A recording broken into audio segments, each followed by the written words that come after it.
Hello बच्चों, कैसे हैं? क्लास 11th का सबसे डराने वाला टॉपिक है ट्रिग्नोमेट्री। आई थिंक 10th में जब आपने स्टार्टिंग में ट्रिग्नोमेट्री पढ़ी थी तब भी आप डरते होगे जरूर ट्रिग्नोमेट्री से, लेकिन धीरे धीरे जब आपने उसको सीख लिया, क्वेश्चंस करने लगे तो अच्छा लगता होगा, कंफर्टेबल थे, क्वेश्चंस को अटेम्प्ट कर लेते थे। अब ट्रिग्नोमेट्री का थोड़ा सा एक्सटेंडेड लेवल आ जाता है क्लास 11th में। ट्रिग्नोमेट्रिक फंक्शंस के नाम से ये टॉपिक है आपका एनसीईआरटी में, और इसके अंदर थोड़ा सा मतलब जो आपने पढ़ चुके हो वो तो ऑब्वियसली याद रखना ही है, जैसे कि आपने 3 आइडेंटिटीज पढ़ी हुई हैं, इसके अलावा कुछ स्पेसिफिक एंगल्स के आपने वैल्यूज पढ़ी हुई हैं। लेकिन ट्रिग्नोमेट्रिक फंक्शन के अंदर जो अब सबसे पहला कॉन्सेप्ट हम पढ़ने वाले हैं दैट इज एंगल। एंगल तो कोई नई चीज़ नहीं है, आप जानते ही हो, ज्योमेट्री के अंदर एंगल्स को बहुत यूज़ करते हैं, बहुत बार यूज़ किया है हमने। अब एंगल के बारे में जो कॉन्सेप्ट अभी तक हमने शायद कभी डिटेल नहीं देखी वो क्या थी कि एंगल क्या होता है। एंगल जब भी बनता है तो 2 आर्म्स इस तरह से बनती है, ये आपका एंगल है, ठीक है। नॉर्मल मैंने 2 रेज बनाई हैं and they are intersecting at O, ठीक है। अब इन दोनों के बीच में बन रहा है एंगल।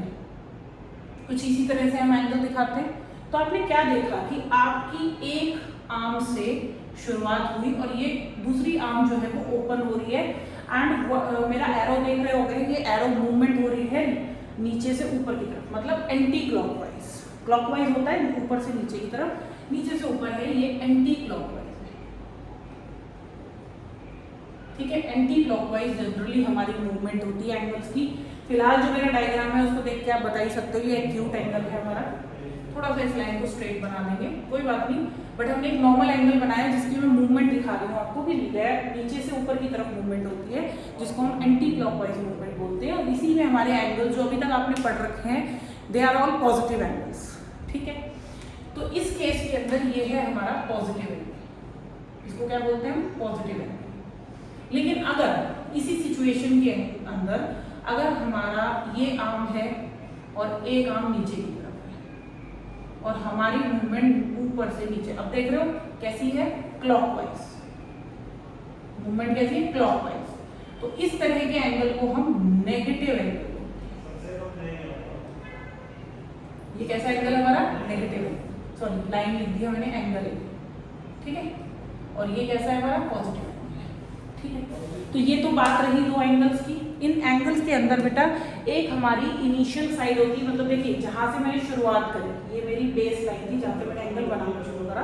जब भी एंगल को हम ड्रॉ करते हैं तब भी हम बेस लाइन बनाते हैं, तो इसको हम बोलते हैं इनिशियल साइड, और ये कहलाती है टर्मिनल साइड, ठीक है। Initial side and terminal side. इसी तरह से यहाँ पर इनिशियल साइड कौन सी है? ये है, और ये हमारी टर्मिनल साइड, ठीक है जी। तो ये तो रही 2 एंगल्स की बात, क्योंकि अब हमारे एंगल्स नेगेटिव भी होंगे। एंगल्स की वैल्यू सिर्फ 90 तक ही नहीं होगी, या फिर आपने जूनियर क्लासेस में पढ़ा होगा कंप्लीट एंगल 360 तक होता है। तो एंगल्स की मूवमेंट जो होती है वो कंटिन्यूअस होती है, एंगल्स बढ़ते चले जाते हैं, वैल्यूज भले ही रिपीट होती है बट एंगल्स की वैल्यू बढ़ती चली जाती है। तो एक इसीलिए हमने आपको बताया नेगेटिव एंगल कुछ ऐसे दिखेंगे, पॉजिटिव कुछ ऐसे दिखेंगे मूवमेंट के अनुसार, राइट।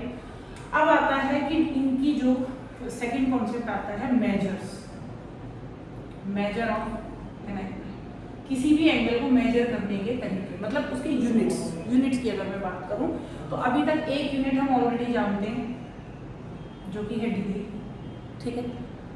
दूसरा है रेडियन, जो हमने अभी तक नहीं आपने पढ़ा होगा, रेडियन। डिग्री पढ़ी हुई है, रेडियन नहीं पढ़ा हुआ है। तो बेटा इन दोनों के बीच में एक रिलेशन होता है। डिग्री को हम अगर 180 बोले और रेडियन को अगर हम पाई बोले तो ये इनके बीच में रिलेशन है, 180 डिग्री इज इक्वल टू पाई। अब इसी की हेल्प से हम क्या करेंगे, पाई वैसे 22/7 भी होता है बट उसकी वो वैल्यू होती है, लेकिन अगर मैं डिग्री के अंदर बात करूंगी तो 180 डिग्री की वैल्यू होगी उसकी। तो ये जो रिलेशन है इसका, ये हमें काम आएगा। इसको हम पाई नहीं, पाई रेडियन बोलते हैं।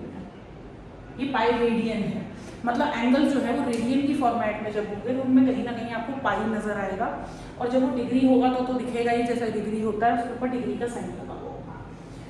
अब ये सबसे पहला कॉन्सेप्ट यही आता है इसमें कि आपके क्वेश्चंस में रेडियन दिया होगा उसको डिग्री में कन्वर्ट करना है, डिग्री दिया होगा उसको रेडियन में कन्वर्ट करना होगा। तो पहला कॉन्सेप्ट तो यही आता है। तो इसे देखते हैं कैसे करते हैं क्वेश्चंस को। तो मैं एनसीईआरटी से ही फर्स्ट ऑफ ऑल आपको करवा रही हूँ। तो एनसीईआरटी की ये एक्सरसाइज है आपकी 3.1।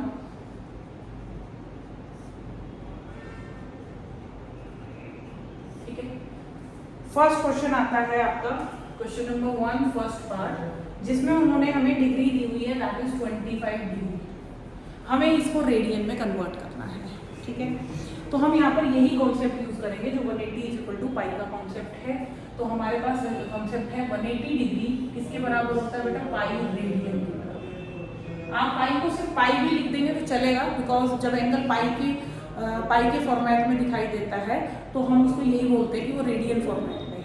ठीक है, उसके बाद अगर 1 डिग्री की बात करें, यूनिटरी मेथड लगा दी, जैसे आप छोटी क्लासेस में यूनिटरी मेथड लगाते थे, तो 1 degree is equal to pi by 180 degree, और 25 डिग्री जो होगा वो होगा पाई बाय 180 इंटू 25 के बराबर। बस इसको कैलकुलेट करना है। दूसरा, इसमें पाई की वैल्यू आपको मेजर सब्स्टिट्यूट नहीं करनी है, तब तक नहीं करनी जब तक क्वेश्चन में ना दिए। आप पाई के ही फॉर्मेट में आंसर कर सकते हो।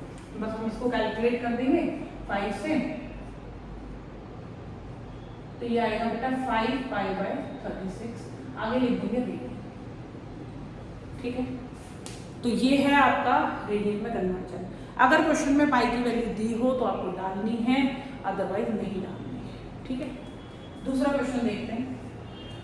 सेकंड क्वेश्चन है आपका -47 डिग्री एंड 30 मिनट्स। अब आप कहोगे मैम ये क्या आ गया, ये तो डिग्री तो हमें पता है बट ये साइन कौन सा है।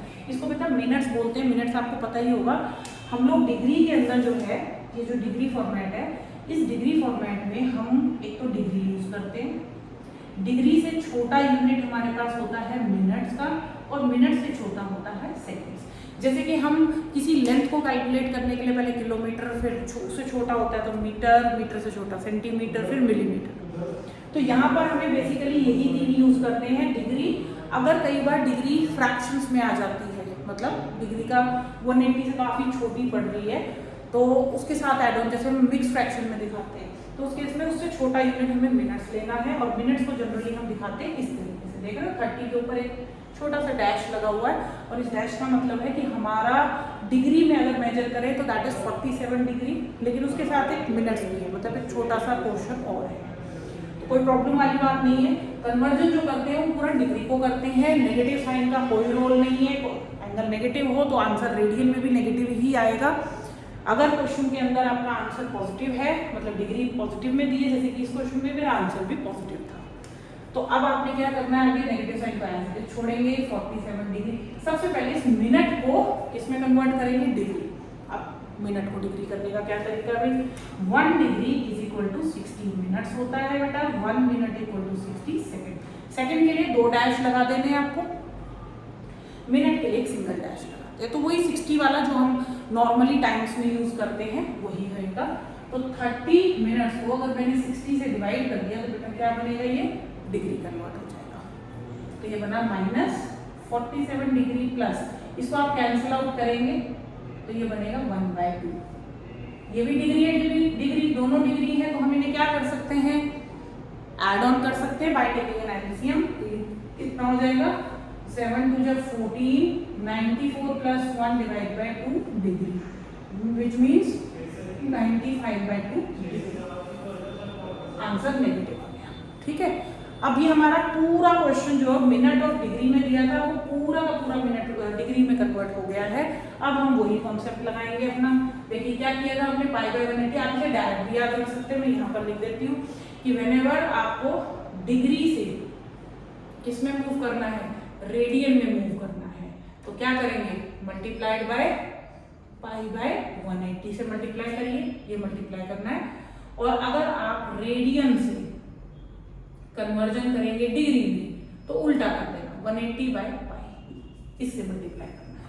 ठीक है, तो फिलहाल मैंने पाई बाय 180 से करना है, तो मैं डायरेक्ट भी यूज कर सकती हूँ, मुझे बार बार यूनिटरी मेथड लगाने की जरूरत नहीं है।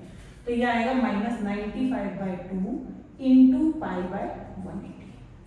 जितना सिंप्लीफाई कर सकते हो करिए, बाकी का छोड़ दीजिए। आंसर पाई की फॉर्मेट में छोड़ेंगे 5 से मैं कैंसिलेशन कर रही हूँ, तो ये आएगा बेटा 19, वो भी negative 19 pi by 360। Oh sorry, मैंने इसको कैंसिल नहीं करा, 5 से 5 3 जा 15, 5 से तो बेटा ये 36 आएगा आपका, तो ये नीचे 72 आ जाएगा।